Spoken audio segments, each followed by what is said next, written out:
Gej.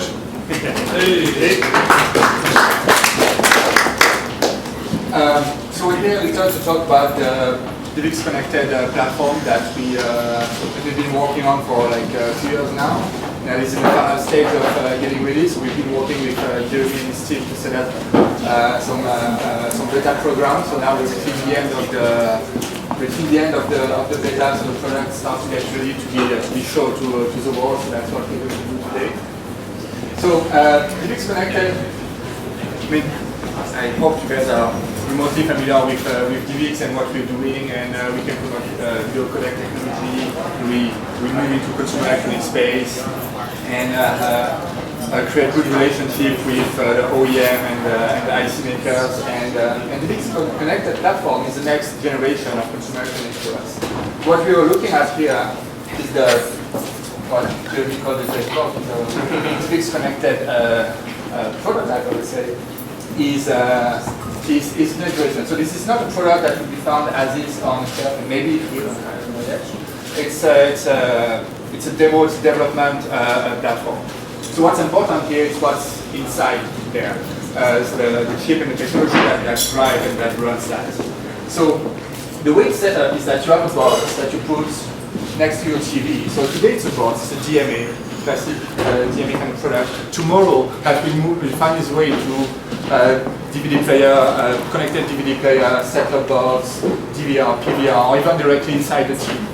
But today, for the sake of simplicity, we have a box. So you plug the box to your TV, you have a remote, and the box itself has a wired or wireless connection. It needs to be networked to a PC here that basically hosts my local content. I have all my music, I have all my photo, all of my video, and I have a little application that runs there that basically serves the content to the box. The PC itself can be somewhere else in your home. It doesn't have to be in your living room. It can be where your PC is basically, and it will leverage your home network to get content to it. And then we have the interface. So one of the axes of development from the start was to really create high quality, very compelling user interface. I mean, this is the key. No one is in this day and age want to have like a 1980s, 1990s interface. You want to have compelling interface that moves, that is reactive, that is very nice, right? And so it's pretty dim. You can see on the screen behind, it's much richer in terms of color. So the number one use case is accessing your local content. Today, people have tons of music, have like thousands of music files. People start to have tons of photos. Now with digital camera, you take them by hundreds at a time. So, and people start to have more and more video. I mean, people have a lot of video, as you know. So the number one use case is to access that local content on your TV, in your living room, very, very nicely. But also it provides a bridge to the internet, and you can have online content coming from the web directly into your television without you having to download it, to burn it, to do it, transcoding, and to do this kind of thing. So I'll start with, say, music. So what you see here, the thumbnails that I'm flying over are basically thumbnails that are basically all the files that I have on my album. So here I have a small selection, but it's from some of our partners, in that case it's DAF and Soundclick.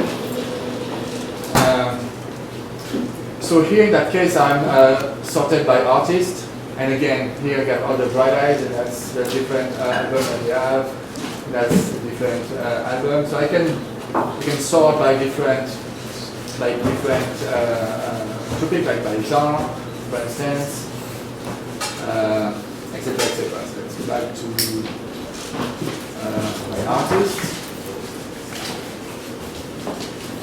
And so I'm browsing and I can start playing. Well, in that case, I don't have the full album, right?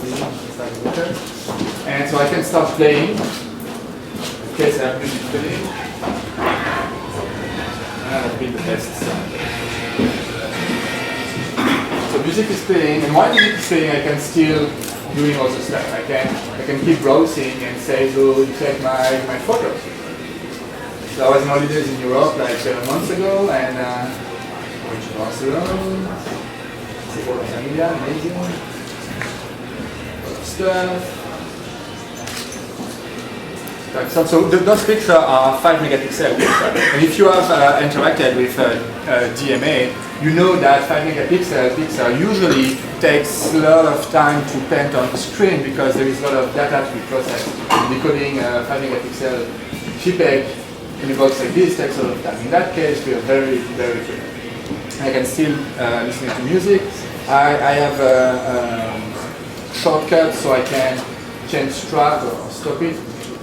Quicker on everyone, while I still voicing my picture. So, access to your photo, access to your music. The default view for photos, the view that is suitable for photos in a thumbnail. But if you rather have a list view, that's no problem. We are organized by page, and you can really go quickly to go straight to the one you're interested in. I've been told to be quick, so I'm going fast too. Want to grab me after if you want additional information and more details. Then we get into video. So video, those are trailers, HD trailer. Oh yes, because the platform does have no resolution limitation. That particular chip in it supports 720p, but you can have a chip that does 1080p. That's no problem, or standard definition. That's no problem. So those are high definition trailer. You can pull up. I have a description. I can play my trailer. So again, all this content came from my PC. I acquired it sometime and it plays from my PC. So I do have a trick play. I can fast forward. I can fast forward at different speed. I'm not going to go too fast because it's a short trailer. I have the classic PVR control. Like I can jump ahead 30 seconds. I can jump back 7 seconds. This kind of stuff. I have a feature we call virtual chapter point. So if I press the number from 1 to 9, if I press 2, I will jump at 20% of the file. If I press 5, I will jump at 50%, and so on. If I press 8, 80%. That's allowed to jump pretty quickly within a big file without like fast forwarding for hours. Again, some of those DMA fast forward is like 2x.